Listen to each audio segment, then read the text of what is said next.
in our matchup, except you don't have the very long-range harass of the Q. Very interesting. So a lot of new picks. Yesterday we were getting Vlad top, we're getting turret dives on the Gangplank. Now we're getting Lucian. Everyone, with how popular top lane Gangplank has been in Korea, has been cooking up their own counter, and now we're going Huni style with the top lane Lucian. Like we said, it's going to take some time to kind of flesh out 8.1, figure out what the best picks are going to be, what the best team comps are going to be, so we still have that experimentation coming through. And that's why you have to love this new top lane carry for Afreeca, meaning that, hey, if you got a carry, I've got a carry that beats your carry. That's what happens when Smeb and Keen face each other. Score on the tank, Jax, jungle, not full DPS like you're losing solo queue games. Mid lane, it's going to be the reverse matchup. Azir is going to be on the hands of Pawn, and it's going to be actually the shoe on the other foot this time, as farming away will Kuro. Just trading places. In the meantime, it's just going to be a poke fest down into that bottom lane with the Caitlyn and the Varus back and forth, built over Peacemaker and a piercing arrow. Lots of P's, lots of poke to be had. Let's go ahead and see how this one's going to turn out. Afreeca now up 1-0. KT, can they go ahead and even the score? Or is this going to be a 2-0, a rare one for the Afreeca Freecs? Let's find out.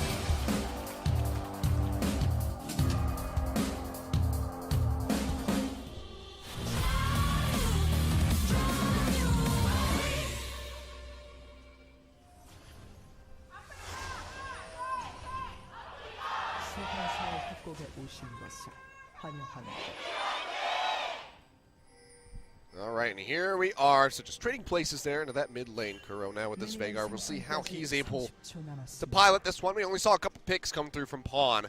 The lockdowns there mostly in on to the Zac from Spirit. Able to get those final blows in with Primordial Burst. We'll see Kuro as his luck turn out. Kuro on the side of the Azir was triumphant in the previous game. Wasn't able to take advantage of the pushing power early. The laning phase actually went very well for the Veigar. It can go much worse. If an early gank comes off through the heal, through the unsealed spellbook, things can go really bad for the Veigar early. So we kind of saw the best case scenario, which is farm lane for Veigar in game one. Now that the shoe's on the other foot, now that Pawn will want to prove himself on the aggressor side of the lane matchup. Fun to track in the mid lane. Very defensive setup by Afreeca Freecs, because level 1 Braum, of course, is something to fear, and apparently it's a realistic thing to fear, because they're coming for an invade. They are. Blue buff now going to get started up. 3v3 here in the jungle. Mata leading the charge. Jump forward comes through from Score. That's going to be an instant flash away by Spirit. He's going to get stunned up. They get the proc. He gets the smite off to try to stay alive. One more hit will do it, and that's going to be Depth coming up with the first blood, but now Kuro is pushing his way through. He's going to flash in. Heal comes out from Depth, but he is still going to go down. One more auto from the Veigar will finish him off. Score running low as well. Tucson trying to get the slow up. Can he get the Devour? He jumps over to the side with the blue buff. Seems like he will be able to make it out alive, but so many flashes on all sides coming through, and it's going to be Kramer getting the final blow. A 2-for-1 in the end. Afreeca coming out on top, but they do lose out that first blood. Between the Golem and Kramer goes down the final kill this time for Afreeca Freecs. Big invade by KT because of the Braum level 1, but a big cost in the end. Nice, going to miss at least a bit of experience. Top laners will wonder what the hell was going on in the rest of this map. Remember, this is probably going to isolate top lane longer, Achilles, because the jungle is going to be way behind in their clears. More time for Lucian to have his way with the Gangplank top lane. So that's another area where Afreeca wins out, is that with the jungle slowed down, the isolated top lane matchup suits the Lucian. And it does. What a wacky start. After it took so long for us to get into game one and finish that one out, we'll just have all hell break loose here at the start of game number 2. So 8 flashes being used in that entire exchange. You were waiting for some League of Legends, because hell have we got some tonight. We still got a second series. It's going to be a fun one as well. It's been bubbling up since September, so here we go. The bubble had to burst eventually. It didn't take too long, as it turns out. But Afreeca, yeah, going to be starting things off with about a 400 gold lead. With those 2 kills coming through, we'll see how that is going to develop as we keep moving through here. Spirit finally able to finish off that blue buff. A little bit about the top lane matchup. You can understand that Gangplank does best into melee matchups, because you can just parlay away and get lots of gold. Does very well into tanks. Range matchups are always his worst nightmare. And Lucian also, just how the ranges work here make things even better. Notice that he's gone for Summoner Airy just for those auto attack trades. 1 auto, then a proc to Summoner Airy. But if you think about Smeb's only way to interact is only counter-harass the parlay. If you're in range for parlay, you're in range for Q double tap from the Lucian. So you just lose every single trade, and pretty one-sided, just like the Vladimir matchup that we saw yesterday. And frees up Kuro to not expect too much magic resist and power people down after he gets some AP. Certainly going to need some visitation there into that top lane as Smeb. Trying to get a gank there on the Keen, who's playing so far forward. He doesn't have a care in the world. Yeah, he's got a ward in the river. That's about it. Any wraparound from behind through that tri-brush would catch him completely off guard. And stun coming through from the Jax, you'd have to expect that it would be one dead Lucian. I mean, this is the right play from Keen. Again, think of the available information. Level 1 Fiesta, meaning the enemy jungler is behind, winning matchup. We know that Keen can win in winning matchups, and Afreeca have shown us, just like with Marin, let's give him the good side of the matchup. Let's try and get him ahead. Afreeca actually slowed down a little bit with Marin, you remember. He started just blind picking Maokai. But on SKT, he found his success with the counter pick, and now Keen gets the counter pick, and he's going to try and run wild. It's going all right here for Pawn so far. 10 CS up here in this mid lane is at a disadvantage still. The gold's still going to be there for Kuro with that kill and the assist to come out of the level 1 antics. See that first back come through. It's going to be then all magic and an extra Doran's ring there for Pawn. It was a relic shield, Caitlyn. Oh, yeah. Thank you, Kramer. Pull one out for damage. Remember when people got AD along with their health at level 1? Those were the days. No longer. Welcome to Season 8. Why are we watching bot lanes? The most boring ever. That's all fun. How things have changed. It used to be the top lane. Now it's great. The top lane's wonderful. It's the spot to be at. That's what you want to see. But, do it again, Observer. Come on, someone up there. Things change it up. Let him know. Look, somebody triggered the trap, all right? The shot came through. Triggered blocked me, too. We got to keep Papa happy. Go, cut away. Look, you can come back at level 6 where Braum and Varus can run wild trying to kill someone. For now, it's boring. Boring. I'll watch the minimap and I'll let you know that Jax just power farming. Expect Cinderhulk. There's not going to be any Devourer Trinity Force hijinks like Solo Q. I don't know. This is such an interactive viewer experience. All those tongue lashes coming through. Oh, the Devourer's ready to come at the same time as shields. Great stuff. Oh, that's going to be Emperor's Divide coming through there from Pawn. Flash away. Does keep Kuro safe, however, so not going to get caught out. And that's cool to see, because that is what Azir needs to do in this matchup is, hey, no happy farm times with your flash and heal up. I'm going to try and kill you because of the nature of Azir. We did not see that from Kuro. It didn't end up costing him in the end game, but that's what's possible in the Azir side of the matchup, and so it's good to see. Try to take that lead, so going to be pretty vulnerable there. Just Kuro here for the moment. As the farming continues as we cut back down to the bottom lane. Skull will be maxing W. We actually see E-Max sometimes here just to have it twice in a single fight. Cooldown very long on the Counter-Strike at level 1. But again, the AoE stun, the fact that he has so much mobility with the Q, it's a weird pick, and I can understand why a lot of people look at Tank Jax and wonder why. I know there was some in other regions where analysts just couldn't really make heads or tails of it. Very high win rate in Korea. Malrang on an Ever 8 winners side that did not win a lot of games was undefeated on the Jax, and I think Beyond went 1-1 overall. So good clear speed, good ganks, and also creative ganks. You can do all sort of manner of things with Flash Q in terms of gap close. So I'd known to expect it, so cool to see. Kramer's still going to take that damage. Tucson spitting him out just a bit too early there. Kramer comes through. He's knocked down to below half HP. A hit coming down, and Tucson just doing his damnedest to try to get these tongue lashes through, but can't get enough to be able to get those Devours off onto Motto or Deft. No minion dematerializes this time for the instant 6 into double all-in on the bot side, which is what Varus and Braum love to do.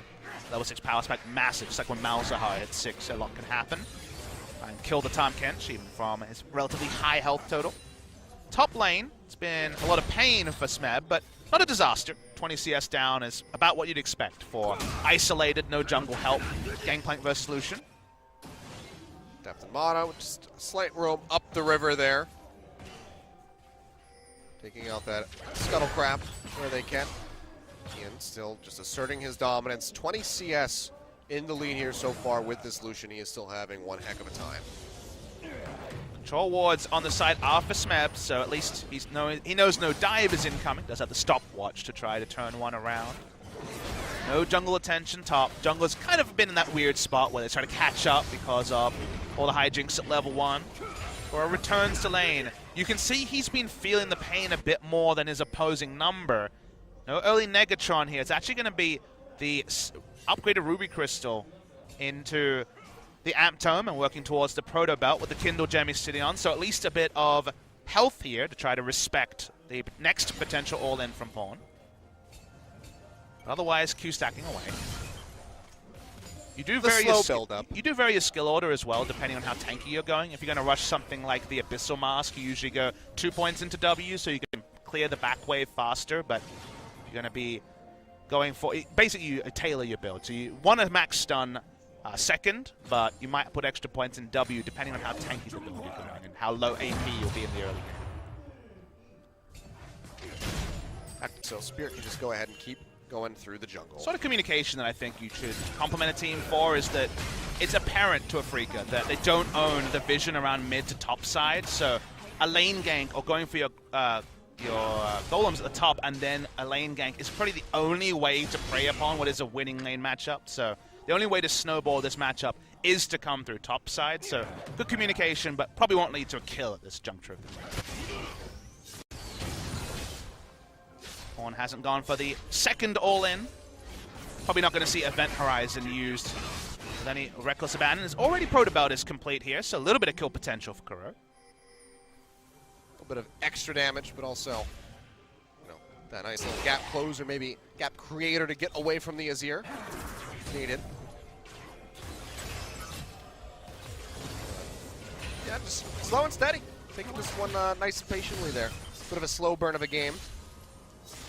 Late game, we try to evaluate who that suits. Pretty hard to read because it feels like Jack's jungle's power level, full tank in the late game, it's kind of undefined. 40% CDR is certainly annoying with all the AoE stuns and still does respectable damage. And then you look at Afreeca and they're Tom Kench and 4 carries. So it's going to be very interesting as the game flows on. I think there's more hard CC on the side of KT, but again, we've role reversed because Afreeca do have the catch potential of the Veigar, and everyone's dying to the Veigar this game apart from Jax. So I think vision control is going to be the big story. Mid-game vision control, I think, will snowball this game one way or the other.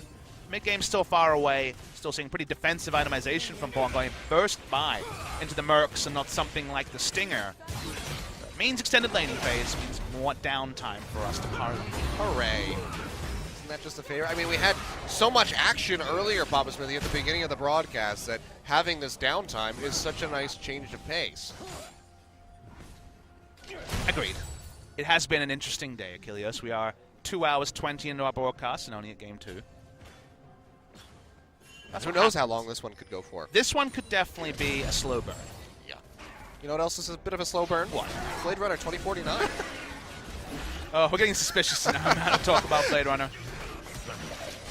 Our personal sponsorship with I don't even remember which studio it was that made it, but Sony. Oh yes, it was Sony. How could I forget, given all the ad placement that was inside Kuro? So throwing down that Event Horizon, we'll go ahead and burn out the cleanse from Pawn. It's also going to stop them from getting that Rift Herald. Doesn't mean that Kuro alone stops the pace of the game being increased by KT.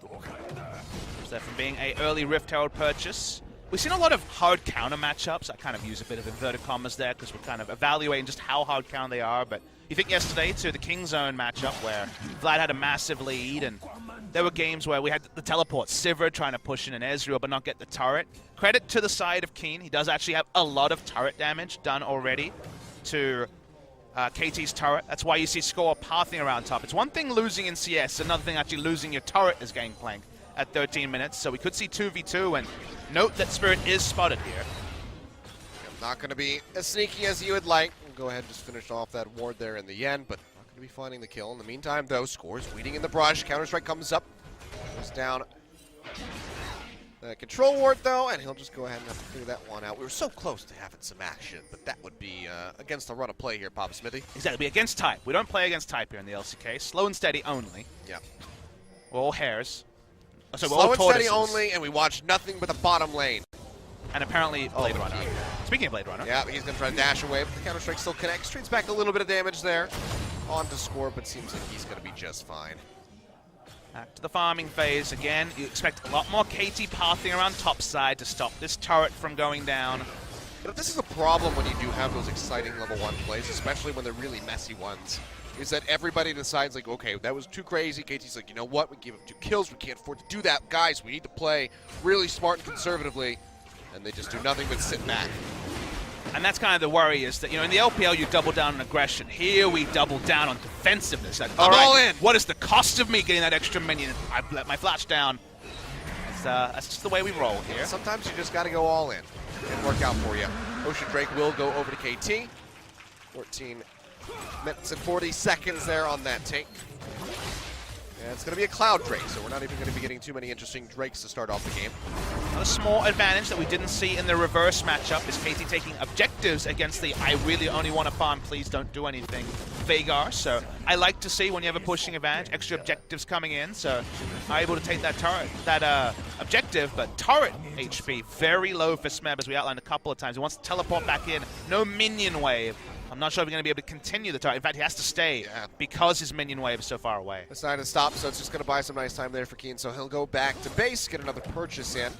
Doesn't have the TP himself, so we'll have to run back. So he'll be arriving a little bit behind Smeb in all likelihood. But that's going to be the Blade of the Ruin King completed for him. That power really amassing for this Lucian, who is very far ahead as far as the CS is concerned. Again, Parlay plus the Klepto gold coming through for Smeb will help carry back a little bit of that deficit, but this is still pretty crushing to see so far for this, new top laner for the side of the Afreeca Freecs. Yeah, the Kleptomancy, of course, one of the big extra gold generations, like you mentioned, the Frostfang in the jungle. But another new thing, talked about a couple of times, is hyper carries in bot lane. And people ask why. Why hyper carries? We're not necessarily seeing the most tanks, so why do we see Kog'Maw, Varus, both of them going for the early Ginsu Rageblade? The reason for that, Achilles, is that everyone has a million heals and a million shields in the bot lane with overheal and fleet footwork, so you're actually freely getting away with rushing items like Ginsu Rageblade that have the very low power early, but then turn into big power when they're completed, because the laning phase is so long. You can get a Rageblade or an Infinity Edge, very expensive items that usually are second or third, with no cost, because laning phase is so damn long. Deft going low, takes that turret shot. A lot of hits coming through, flash forward on the tongue lash. Glacial Fisher will catch Kramer as he gets knocked up. Not really even worth going for the ace in the hole there, as it would just be blocked out by Mata with that Unbreakable. Yes, RNG crits didn't happen. He's getting pinched on. Does not have that last cone available. In the meantime, Spirit will get locked down by the Counter-Strike. TP's coming through. Will get canceled out in the end, and everybody's just going to go their separate ways. The bot lane is being pushed in. I'm not even sure who that teleport was from. I believe it was Kuro. It was Tucson. And Tucson. They both have cooldowns there on their Yeah, it was TPs. double TP, and Tucson had switched over, support switching over to the teleport with unsealed spellbooks, one of those cheeky things you can do in the laning phase, especially when no one's dying. Don't need an ignite or an exhaust when everyone's farming up their relic shields. Mid lane. Ring of action coming through there. Pawn now locked into that event horizon, but didn't really get on top of him. Spirit a bit too low to go forward, and School waiting in the wing, so they go ahead and they peel back. Not in kill range with just a Protobelt and CDR boots, so that's why no attempt at the ultimate there from Kuro. Return to the Rift Herald that was thwarted by Kuro earlier. So this one started up. And it seems like they're just going to have to let this one go to the side of KT, so could enable them to go ahead and pick up a turret here. We'll see where they want to allocate that Rift Herald use. Nice timing. If you notice, Lucian was dealing with minions under his turret one of the first times he was pushed in, and Veigar was in base, so get it for free after it was contested last time. Nice little move by KT. They're getting small advantages from the pressure in mid lane, but definitely nothing to break open the end. Definitely nothing game-deciding happening through the Azir advantage in terms of tempo over the Veigar. A lot of finding that slow on the Tucson, but it's not juicy enough of a target. Ben Horizon coming down, not going to catch anybody. Just go ahead and clear out that control ward. It's likely just going to be a bit of a wave clear war here in the mid lane. Jump forward, Counter-Strike, good flash away. Vikeen keeps himself safe. But another Summoner spell burned out just from that threat of the E from the Jax. See what it means? Multiple members from KT on the bottom side, but no one providing coverage for Deft to get free autos into what is now a half health HP turret here from Afreeca in the bot side. We just return to that laning phase again. I talked a bit about mid-game vision. We're not quite in the mid-game. The mid-game might be a bit delayed given how this game has played out. It's been, the breakneck pace of the early game into a much slower early game. For now, at least, a lot of vision control predictably around the Rift Herald that KT just took. See where it's going to be plopped down. For now, Jax is in the mid lane, but they would love to crack that mid lane turret, force Veigar to be farming around his inner turret, but It's a multi-step process where you want deep vision and also first rotation and say a gangplank to actually get that outer mid lane turret.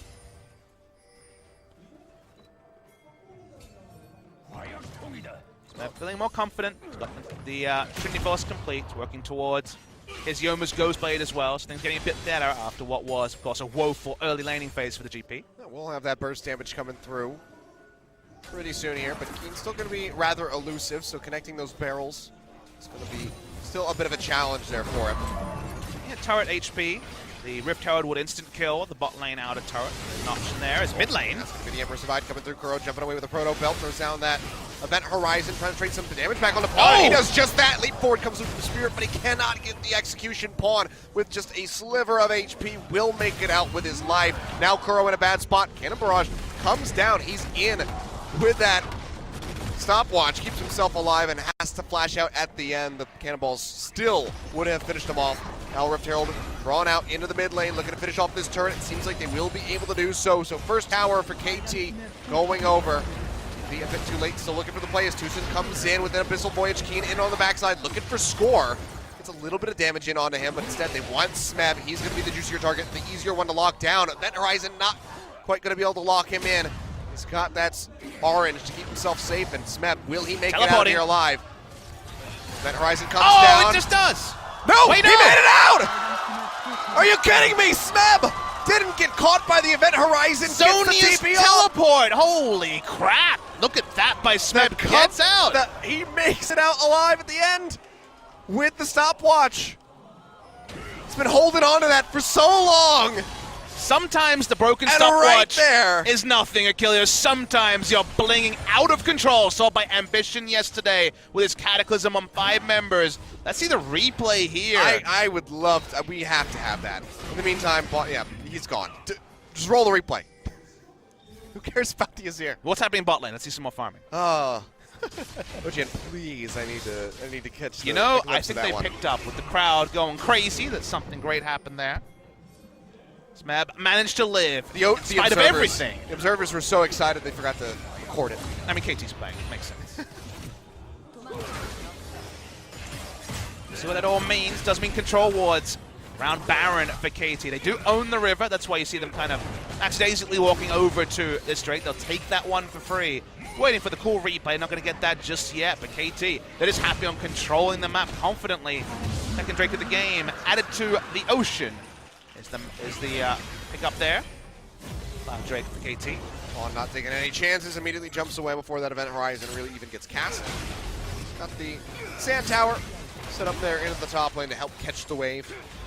Make sure they're not pushing forward towards that tier 2.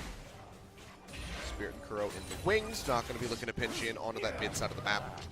Moment just going to be wrapping around and joining in.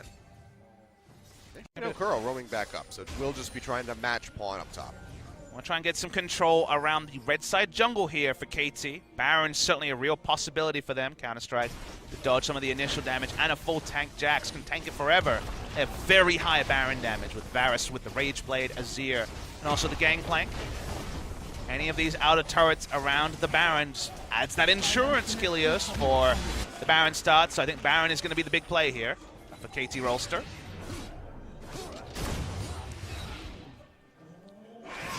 Go for this one. Oh! Straight over onto the blast cone. Calculated. Spirit takes that nice little extra hop over the wall. Man, if Smeb is writing a diary of today's game on Gangplank, he's going to have a lot of stories to tell. A lot of near misses with death. Today I almost died, and then I almost died again. But in just different comical ways half the time. It's great. Unreal.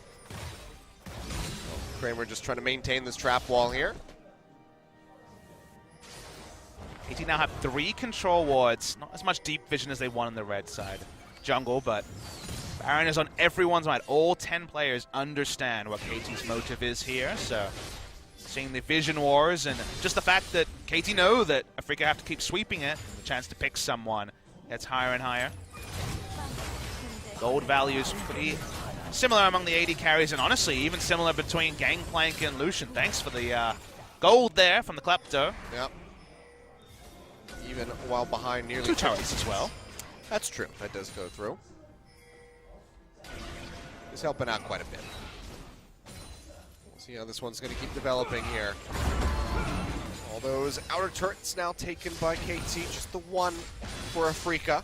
Big lane assignment advantage here for KT. Down. Spirit should know. Okay, here we go. Scale getting popped, and they'll just dash away. Right now, Lucian is bot lane, answering the gangplank, but neither of them have teleport, but of course, global impacts are plenty for KT. This will voyage here, yeah. Kramer coming forward, he's got that red buff to help slow up Pawn. But that's just about going to be it. Multiple members topside means see KT rushing mid. They can also ride the minion wave bot lane into an inner turret. That's why you see Veigar hop skipping in a jump. No ghost for him though. Colin coming through here from Keen, trying to get some damage down onto Smeb. Does not want a little bit, but that's about it. Smeb actually intentionally tanks the culling to keep minions alive to try to take this turret. Now Mata pushing forward here. Not going to get caught by that event horizon, just takes a couple turret shots. Still relatively healthy there with this Braum. KT just going back and forth, looking for an opening to get into these turrets. They already have a considerable amount of damage here onto this mid tier 2. That's going to be the recipient of a tongue lash, but that's about it. How annoying is it when you're KT and you're trying to ride between bot lane and mid lane, and on one side there's 5 traps, on the other side there's an event horizon? Now, come on, guys, I just would like to walk here, please. I mean, they have these catch mechanics, but it's not really resulting in much. You can see Scorn just eating that one, not even going to be taking the shot from Kramer. He's going to be going back to base, trying to get that completed Zeal item. Will be able to do so.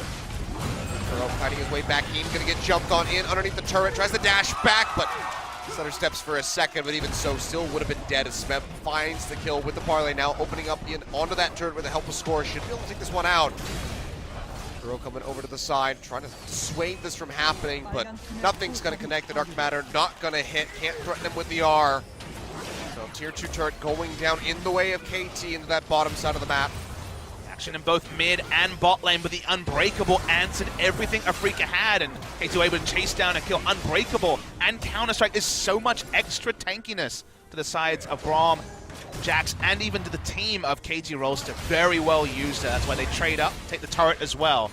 The bot lane inner is down for the side of Afreeca Freecs. Yeah, nearly the mid as well. Are able to hold on to it here for the moment as Afreeca, but moving forward, trying to get these objectives to themselves is just proving to be so difficult. The vision control from KT already masterful, and that's how they are able to catch out Kramer right there. Just coming over the wall, scoops him up, Pawn finds the kill. And just like that, no more trap wall really to block them, just the 2, and now Kuro under fire. Breakable going to be blocking out the majority of that culling. Mata just get the pop up there on Kuro, but no one can collapse forward to finish him off, but instead they'll just be focusing down the turret, so another inner going down in favor of KT, stretching that gold lead even further. 4.5 just about now in the lead for them, 3-2, so the kills not going to be the biggest numbers that we've seen, but the gold is steadily moving forward here. And not to be outdone by Kuro's play in the last game. Sick drift coming through from Pawn and picking up the Azir Sec play onto Kramer, who honestly was kind of caught with his pants down, had flash and heal up, didn't use either and died. By the time he had got the initial CC, there was no way to get out though, but Kramer caught unawares. Nice chance, and now from smart play in mid and bot, they've taken both inner turrets, and we mentioned how the main objective for KT is Baron. The Baron is getting cleaner and cleaner when it comes to set up opportunities. Only one inner turret left. KT not able to claim that objective yet, but they're so close to it. You can see big damage coming through there from Smeb. 2 barrels, all those minions now gone. Trying to catch up as best as he can. They're keen as far as the CS is concerned. The damage thrown down onto Kramer, but can't get the concussive blows procs. I gotta say though, of this team is, okay, we'll see if there's any action here. A lot of damage going on Tucson. Corruption coming through. Forces the flash out there on Tucson, now out of both of their spells. Meantime, Smeb, he's gonna be looking for Keen. That culling, not at the right angle. Does get healed up. Does he have the damage? Smeb trying to trade this one back in, but actually, it's gonna be Keen coming up with a kill right at the end. He was able to finish him off, but he's got to get out of dodge. The Score is waiting in the wings. Gets a bit of damage down there onto Spirit. But he used the leap strike. More empowered hits. Might just finish off that Kha'Zix, but gets slowed up by the Void Spikes in the end. Not going to be able to get that killing blow. The bailout redemption there was so big. It's what turned the fight. Those extra autos at the end would not have happened without the redemption, and even the damage it does was not trivial. Big bailout from Tucson helps Keen get through the 1v1 that we're at the point of the game that Lucian starts to lose. I mean, yeah, I was going to say, it just shows you how deadly this Gangplank is at the moment. Phantom Dancer, Yomo's Ghost Blade with the Trinity Force. And you know what Smeb will say if you ask him post-game? He'll be like, I would have won that in the 1v1. Remember, this is the carry top lane 1v1 matchup between Smeb and Keen, and yeah, he'll say it was a dishonorable 1v1. He cheated. Got a redemption that put him over the edge. So Keen comes out with a kill. Cool, guys. Look at explosions. We're going to see the replay here. This is still not the Smeb replay that I want to see, no, OG yet. Unfortunately not, but this would have been a one fight by Smeb, but the redemption here, the damage to Smeb, but also the healing to Keen. This would 100% have been Smeb's victory. When there's a duel, it's dishonorable to play this way, but the dishonorable victor is going to be Lucian. Also, I don't think he got that barrel pop there right at the end, and that might have been enough to finish it off, but didn't quite happen. But that was one hell of a fight. It was certainly close. That gave it his all, but at the end of the day, Juicin cheated. It's a funny old game, League of Legends, as Afreeca trying to use this time with recalls to actually get some control back around the Baron that we talked about that has been taken. It might just be getting taken out of here. Juicin going to get popped up, does have that great health to go ahead and pop the shield, but it's still not going to be enough with the arrival of the rest of the members of KT. He gets taken down. Still fishing forward, looking for more, but members of Afreeca have kited back properly and gotten themselves to a safe distance. What might have been missed there is that Score solo zoned Kuro, just putting up counter-strike. He has the gap close, he has flash. Had to use Event Horizon just to zone the jungler, and now the jungler's trying to secure a second Baron. I mean, we saw Spirit get a steal in game number 1 on that Baron, gets healed up by the redemption as it goes low. Oh, baby! Pawn, all on its own, though, has to go golden, but the Baron still will be secured by Score, and now they're turning their sights back in onto the members of Afreeca. Event Horizon does slow up Smeb. He'll heal, he'll get himself out of there. The rest of the members just recalling back to base to try to deal with this push from Keen. They get the Baron, they're gonna lose the inner turret. 2 picked up there for Afreeca on that push, but now they can take so much more with this Baron that they have on 4 members. It'll end up being more of a crapshoot than KT would have wanted for this Baron.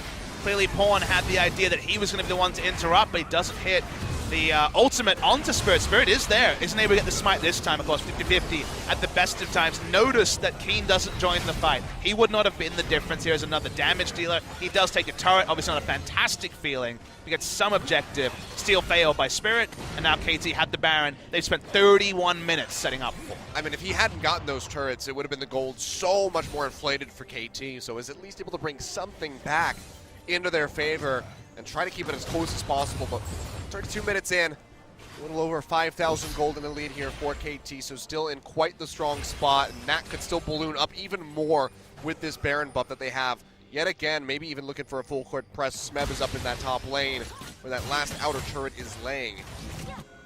Seems like he's not playing quite as far forward, though. Kuro is there catching the wave. When I sat back and wondered about scalings, remember what I said, vision control wins you this game because of the identities of the 2 team comps. When you have all his turrets down, the vision control advantage is always there for KT, and getting those catches that were instrumental for KT in the previous game feels pretty impossible for Kuro on the Veigar. Otherwise, they don't have much CC at all. KT have shuttled the line between tankiness and damage. They have many more options for where to fight, and all Afreeca can hope for is kind of a mistaken positioning like this. It's going to be he's there by Depth, himself alive as much as possible, but Kuro is just going to pop him hard to win, and a Pawn in a bad spot, a double kill going over to the Veigar, and Afreeca, just like that, get rid of another Baron buff, and the game will keep on going. Ask for a mistake, and apparently you rewarded one. KT just too far forward. Deletion damage cemented for Kuro. Death cap or no. Instant burst. Goodbye AD carry. Goodbye mid laner. Both damage dealers done. Pushing out the minion waves against Baron should have been impossible for KT. They're able to do so, and they want more. Missile Voyage coming in to that mid lane. Can't quite get the catch there onto Score and Smeb, but at least can push down and look for this turret here in the mid lane. Final outer. That'll bring it to a scoreline of 4-6 as far as those towers are concerned. And this is yet again more gold being brought in for Afreeca as they try to keep things at least close. If you ever have a League of Legends quiz and someone asks the question, what is the strongest non-ultimate ability? The answer is Event Horizon, just to be clear. I know it's not a multiple choice question, but every time you see Event Horizon and 5 members unsure what to do, you really understand just how insanely powerful that ability is. Solo allowing this team to actually push up without any sort of tank lineup. All they have is a Tom Kench to disengage one person. But Event Horizon feels like an Alistair standing there threatening to have about pulverize because no one can go anywhere near the zone of control. Any League of Legends fan will tell you that this organization is not worth getting excited for. What is KT? I mean, you're on point. That's the daily double. And yet, it's just so damn tempting to start the excitement. You know, not that I know anything about that. Some people just like to suffer, you know? Well, KT still have a very realistic chance of winning this game. I think they still have the better setup. They still massively control in terms of map pressure. All is not lost, but, you know, one mistake, two mistakes, three mistakes, and this game could certainly go 2-0 the way of Afreeca Freecs, who have been solid from behind, you must say. Sort of thing that we'd wondered is, what would the late game shot calling be like without Marin? I think pass marks here in terms of being a lot more steady than you might imagine. Yeah. No brain explosions so far. Still plenty of time left. That's true. We made it to 46 minutes. In game number 1, we're at the 35-minute mark here. So plenty more opportunities for brain explosions, but certainly something that well, both teams would like to avoid. But after that pick on the depth and pawn, might be very close to that happening here from the side of KT Rolster. But all KT have to respect is damage and the single CC. The moment that the Event Horizon is on cooldown, you can walk up and actually put down orders. Apparently not mid lane. This is 5 traps there. And again, it's just, you know, it's like you said, pick your poison. What do you want to deal with? 5 traps or a big spooky circle? Maybe pushing top lane, having 3 lanes pushing. I'll choose that one. Not able to do that so far. Smeb's going to try again against King, but he's brought back up this time. Both of them have back. Colling's going to come through. Minions blocking a decent bit of that damage in the Event Horizon. Not going to be getting a catch.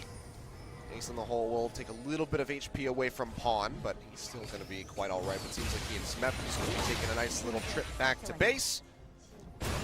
And at the moment, it's likely just going to be this, you know, this. Agreed. It has been an interesting day, Achilles. We are 2 hours 20 into our broadcast and only at game 2. Who knows how long this one could go for? This one could definitely be a slow burn. Yeah. You know what else is a bit of a slow burn? What? Blade Runner 2049. Oh, we're getting suspicious now how to talk about Blade Runner. Our personal sponsorship with, I don't even remember which studio it was that made it, but Sony. Oh yes, it was Sony. How could I forget, given all the ad placement that was inside Kuro? So throwing down that Event Horizon, we'll go ahead and burn out the cleanse from Pawn. It's also going to stop them from getting that Rift Herald. Doesn't mean that Kuro alone stops the pace of the game being increased by KT. Stops that from being an early Rift Herald purchase. We've seen a lot of hard counter matchups. I kind of use a bit of inverted commas there because we're kind of evaluating just how hard counter they are. But you think yesterday to the King Zone matchup where Vlad had a massive lead, and there were games where we had the teleport, Sivir trying to push in an Ezreal but not get the turret. Credit to the side of Keen. He does actually have a lot of turret damage done already to KT's turret. That's why you see Score pathing around top. It's one thing losing in CS, another thing actually losing your turret as Gangplank at 13 minutes. So we could see 2v2, and note that Spirit is spotted here. Not going to be as sneaky as you would like. We'll go ahead and just finish off that ward there in the end, but not going to be finding the kill. In the meantime, though, Score's weeding in the brush. Counter-Strike comes up. Goes down the control ward, though, and he'll just go ahead and have to clear that one out. We were so close to having some action, but that would be against the run of play here, Papa Smithy. Exactly, against type. We don't play against type here in the LCK. Slow and steady only. Yeah. We're all hares. Oh, so we're Slow all and tortoises. steady only, and we watch nothing but the bottom lane. And apparently Blade Runner. Speaking of Blade Runner. For a little bit longer. We're still a minute and 15 away from that Elder, a minute and a half from the Baron. Any action before then would be quite surprising. Just smiling at the fact that there's 3 shields for Kramer. Yes, overheal, also the Relic shield, also the Bloodthirster shield. I mean, this is the game where he would love to be playing the Conk Ball yet again. 4th shield also with the away. Locket we should mention. No Janna to make it comical, but that's casual 1,000 health shield plus. Where's my Caitlyn Righteous Glory play? He's let us down. People wonder why, I often see in solo queue streams, people wondering why do you hold on to the Relic shield so late? Auto attack just hitting on at the end there. But the big story there is that the overshield, the extra tankiness it provides, compared to, say, a bit of AD like a pickaxe, I'd probably take the overshield, Achilles. The overshield staying alive to put out more autos, more important than 25 AD. Some would argue even more AD. So So much power, even the fact that you have a Relic Shield as AD carry 38 minutes into the game. Start looking at numbers. Well, looking a bit scary here, especially in terms of the AP values that Kuro is managing to cook up. Well, Sand Turret coming down here into the mid lane. KT yet again going to be grouping up. Just 25 seconds away from that Baron spawning. Mid clear, still reliable. Not putting any pressure on here. I'll wait for Jax to leap strike in and try to stun up a single target. And narrow the map with the Azir turret, but already low, so it does feel like you say, Baron and Elder are going to be the big story, although I do see Afreeca finally pushing out. Score going for the stun. The cleanse coming out immediately there from Tucson, keeps himself safe. Then Horizon zones back. Remaining members of KT just a little bit more there. Do remember that now Tahm Kench is a target. Something Yes. like Varus Ultimate might be enough to take him down, and then you can kind of run through Afreeca like a hot knife through butter. They are very squishy outside of the inherent tankiness of Tahm Kench Devour. Another thing that Afreeca really has to worry about is the double Guardian Angel that we have going on, the members here of Deft and Smeb. We're going to have to be killing them twice. It's already been proven quite difficult to finish off Smeb. Now looking to poke in from that right side. KT, even with flashes up, basically the way it plays is wait for the event horizon, then all in. Here's the all in though. That's going to be the Cannonball Barrage getting thrown down. Kian almost locked up with those concussive blows, but Kuro has eliminated Mana. Immediately just deleting him. Shield getting popped by Tucson. Event Horizon coming down. Has two members locked up inside. Kuro will still be pushed off, however. That's going to be 2 kills now. Going over to the members of KT Rolster. Deft finishing off Tucson now. Pawn finishing off Kian there with that Lucian, taking him out. I almost said Kramer because it's an ADC. But just like that, KT able to win the fight. They pull the trigger on it. Now they're going to be looking to knock down the inhibitors here. Kramer going to do his damnedest to try to defend this, but I think they have to give it up. They're going to try and end Achilles. I think it's a possibility here. They still have 2 huge auto-attack threats in the Azir and the Varus, and if Gangplank can walk up, they can finish this game fast. There's no tankiness on Afreeca. Tries to get that little pop there onto Kramer. Doesn't get too much damage, but now they're going to go in. That's going to be that counter-strike coming through. He gets absolutely annihilated, and KT will be able to finish the game here. Just shy of 40 minutes on the clock. They tie it up yet again. Papa Smithy. A Game 2 finish for KT. A Game 3 that has to be played between these two teams.